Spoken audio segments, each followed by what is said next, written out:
Bonjour Isabelle. Bonjour Grâce. Merci d'être venue, d'avoir accepté mon invitation. Tu m'as raconté ton histoire, on a beaucoup ri. Bon, c'est vrai que toi, tu prends les choses du bon côté. Tu as pris le parti d'en rire aujourd'hui de ton histoire. Et je t'avoue que ta manière de raconter m'a beaucoup amusée. Et pourtant, il y a quand même un fond assez triste, un fond assez difficile. Mais toi, tu retournes, enfin, tu as cette qualité-là, j'ai trouvé, de retourner la situation et puis pour en tirer des leçons constructives. Donc, en tout cas, merci d'avoir pris le temps de venir nous partager cette leçon de vie-là, celle que tu nous diras à la fin, que tu as pu tirer de ton expérience. Bon, avant d'en arriver là, j'aimerais que tu m'expliques en fait ton histoire, s'il te plaît. Alors, merci Grâce de m'avoir invitée sur ce plateau aujourd'hui. Je suis ravie d'être là parmi vous. Alors, mon histoire est assez simple, comme je vous disais. À l'âge de 18 ans, 20 ans par là, disons 20 ans par là, juste après l'obtention de mon bac, étant très belle, ah oui, à cette époque j'étais très belle, les gens m'abordaient, même à l'école, quand je fréquentais encore, beaucoup de gars m'approchaient, mais quand je les regardais, ils n'étaient pas à mon niveau, on va dire ça comme ça. Donc, il fallait absolument que j'exploite ma beauté. Oui. C'était là. Donc, quand j'étais beaucoup attirée par ces hommes-là, même les enseignants venaient vers moi. J'ai dit non, après l'obtention de mon bac, mais je fais quoi de cette beauté que j'ai? Pourquoi ne pas l'utiliser? D'accord. Alors, j'ai décidé de mettre là-bas haut. Donc, il fallait absolument que j'utilise cette beauté que j'avais. Je ne peux pas laisser là comme ça et je m'en vais prendre les brebis au quartier et tout. Non. Donc, tu as préféré, comment dirais, mettre en avant ta beauté plutôt que continuer les études? Ouais, l'obtention de mon bac était suffisante. J'avais le bac, c'était suffisant. Ok. Donc, c'était suffisant. Donc, il fallait que j'utilise cette beauté que j'avais.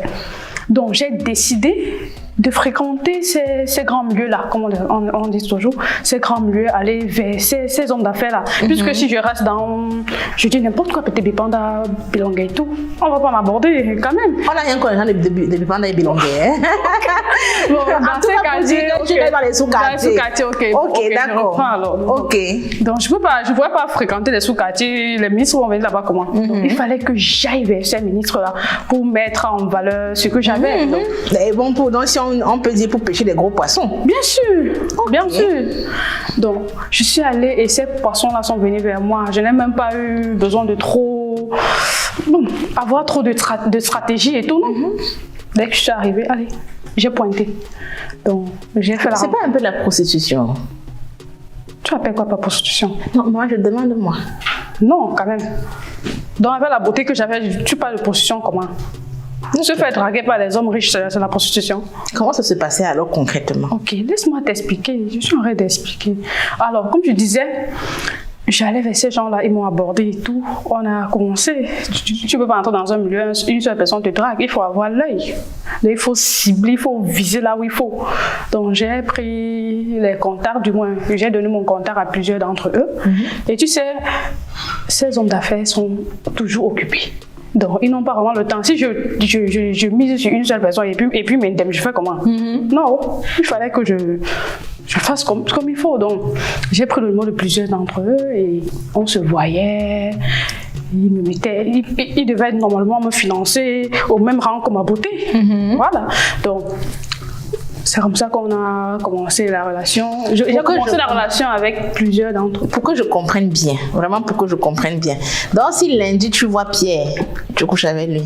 Mercredi tu vois Paul, tu couches avec lui. Après tu vois, c'était ça non.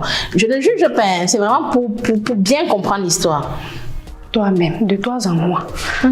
Donc, l'homme va te donner l'argent comme ça, sans que tu ne... Il fallait l'entretenir.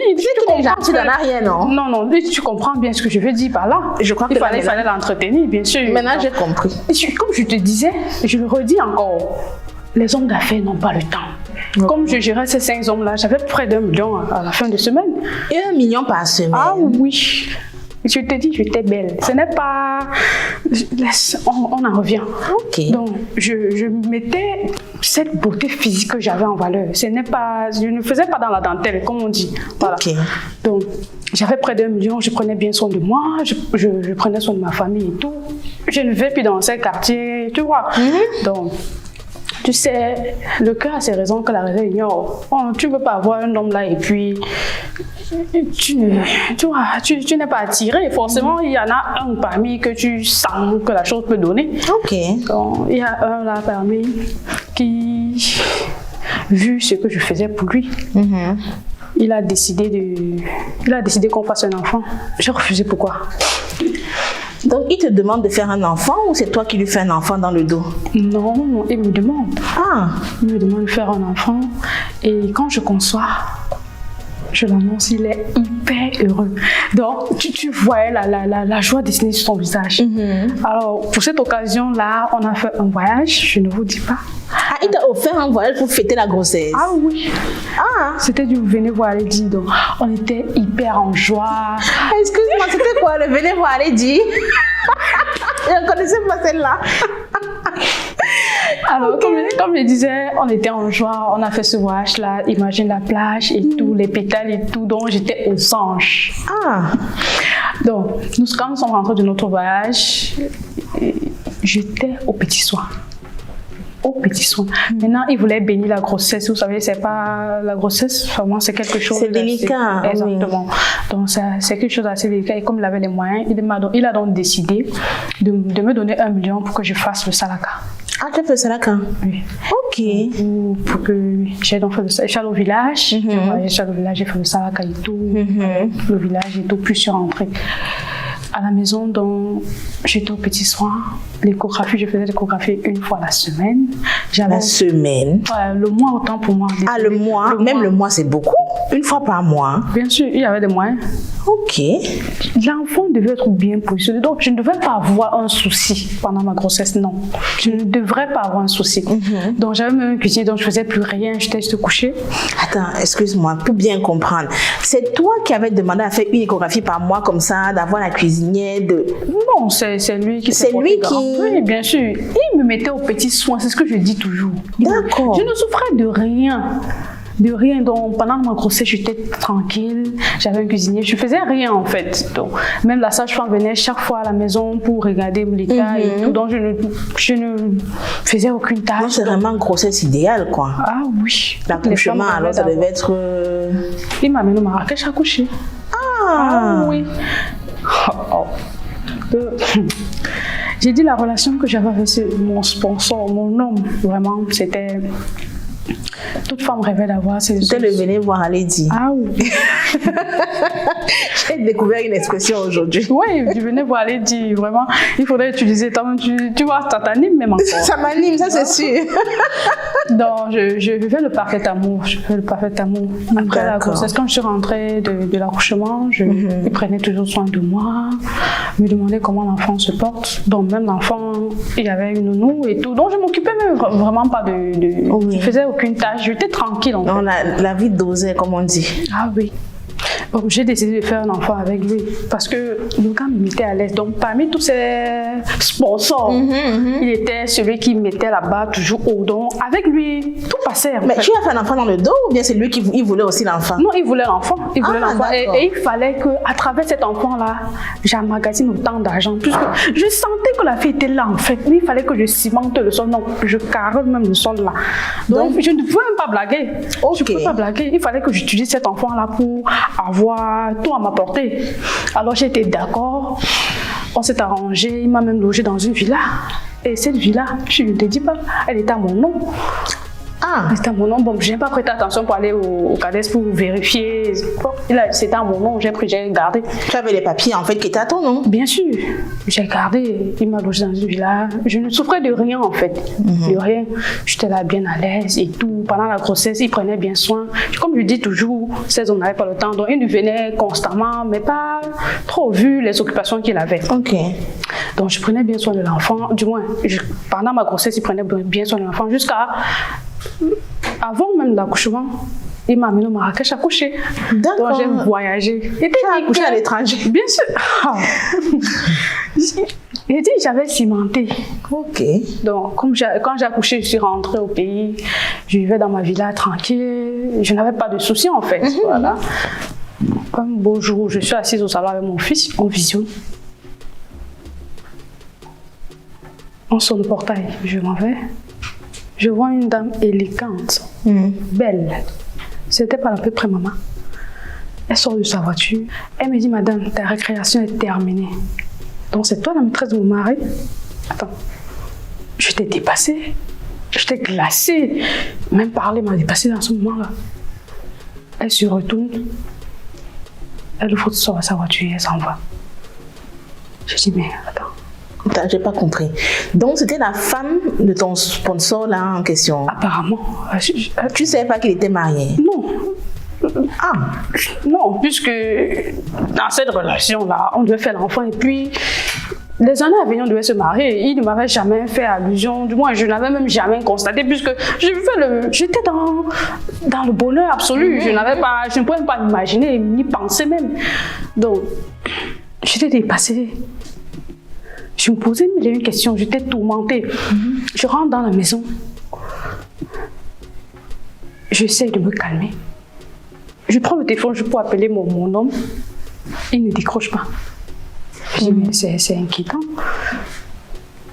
J'appelle toute la journée, il ne décroche pas. 2 jours, j'appelle. 3 jours, 1 semaine, j'appelle, il ne décroche pas. Je fais des semaines, j'appelle. Un beau jour, il se lève. Il me rappelle, il me dit, bon, comme tu vois, les choses ne marchent plus. Je dois vendre la maison. Je dis, quoi? La maison où tu vivais? Yes. Oui. Je dis, quoi? Attends un peu. Mais cette maison est à mon nom. Il m'a dit, madame, tu te trompes.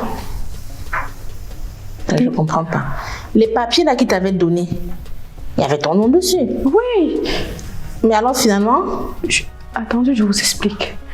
Quand il raccroche, je m'apprête rapidement, je m'en vais au CADES pour vérifier si exactement les papiers qu'il m'avait remis étaient... Oui. Oui, comme vous voyez, j'arrive, on me dit, mais madame, attention, vous vous apportez quel genre de papiers? Ce sont des papiers truqués. Ah! Je te jure, si mon cœur ne tombait pas ce jour-là, vraiment, j'étais dépassée. Je suis rentrée. Le type ne me gérait plus, les finances même qui me donnaient l'argent et oui. Tout. Stop. Mais tu avais économisé au moins, tu avais mis de côté. Avec la belle vie que je venais là, j'allais économiser comment? Puisque je savais que la relation était à long terme, je ne pouvais pas imaginer, comme je dis, je ne pouvais pas imaginer qu'un beau jour, le ciel allait me tomber dessus, non. Je vivais la belle vie, ce qu'on appelle belle vie, j'étais aux anges. Donc, j'étais dépassée. Un beau matin, on me dit, madame, libérée. Vraiment, si je ne suis pas morte ce jour-là, c'est que Dieu a encore un second plan pour moi. J'ai pris tout ce que j'avais. Quand je pensais même à la précarité dans laquelle j'allais rentrer, vraiment. Et tu n'avais rien de côté? Rien. Rien. Les sacs à main chers, toutes les choses chères que j'achetais, puisque j'ai tout vendu. Tout. Il fallait que je vende tout. Je suis rentrée chez mes parents. Je suis rentrée chez mes parents, c'était pas chose facile, pas du tout. La sueur au quartier, les cris par-ci, les cris par-là, je ne sortais même pas. Et maintenant là, je n'ai plus cette beauté que j'avais auparavant. J'avais fané, le poids que j'avais pris moi-même, je ne comprenais plus rien. Et il fallait... J'étais dépassée en fait, je ne comprenais pas comment je peux quitter de là pour là. Je devais prendre, à l'époque je n'avais pas d'enfant et il fallait maintenant, j'ai déjà une charge sous la main, il fallait que je prenne soin de l'enfant. Comment je fais? Comment faire? J'étais dépassée. Je ne savais même pas comment, donc j'étais scandalisée et je ne savais même pas quoi dire à mes parents. Je ne sortais même plus de la maison. J'étais Quand tu es retournée chez tes parents, alors comment tu as vécu? Qu'est-ce que tu as fait? Tu es retournée dans ces milieux-là dont tu parlais? Si, vous savez, même si on a levé le singe de la brousse, on ne peut pas lever la brousse dans la tête du singe. Ouais. Je vois, oui. Je suis quand même retournée puisque c'est ce que j'ai toujours visé. Malheureusement, j'avais déjà des concurrents sur le terrain. Oui. Ah oui. Je n'avais plus 18 ans, je n'avais plus 20 ans. J'avais déjà des concurrents. Et puis ces hommes-là aiment ce qui brille. Ils aiment la chair fraîche, comme on dit souvent. Oui. Donc, on ne me regardait plus. J'étais obligée de me rabattre sur moi-même. C'était difficile, c'était très difficile. J'ai essayé plusieurs fois, c'est pas comme si j'ai essayé une fois et puis j'ai arrêté l'affaire. J'ai essayé plusieurs fois même, aucun homme. Je n'intéressais plus aucun homme. J'étais obligée de me renfermer sur moi-même, trouver des nouvelles stratégies pour subvenir aux besoins de ma famille et de mon enfant. Alors,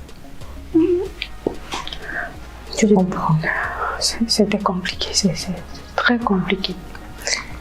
Qu'est-ce que tu retiens de cette expérience? Qu'est-ce que toi tu retiens et quel message tu souhaites passer en fait? Alors, j'exhorte, ou bien, je prie toutes ces femmes, toutes ces jeunes filles, de laisser ce côté physique. La beauté que nous voyons là est éphémère.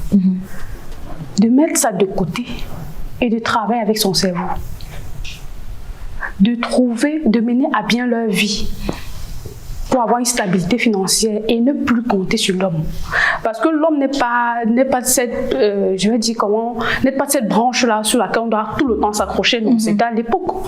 Mais de nos jours, il y a égalité de sexe. Donc, il faudrait que la femme se batte pour subvenir à ses propres besoins et prendre soin de sa famille. Donc, c'est le message que je souhaite passer ce jour. Tu regrettes? Oui. Qu'est-ce que tu regrettes dans cette histoire? Si c'était à refaire, qu'est-ce que tu ferais différemment? Oui. Si c'était à refaire, j'allais continuer mes études parce que j'ai arrêté après le bac et à l'âge où je suis actuellement, je ne sais pas s'il peut encore retourner à l'école. Si c'était à refaire, j'allais abandonner ce côté-là et continuer mes études. Peut-être pas. Pourquoi pas trouver un travail stable qui pourra m'aider financièrement et tout. Merci Isabelle, merci beaucoup pour ton témoignage. Merci aussi à vous, grâce.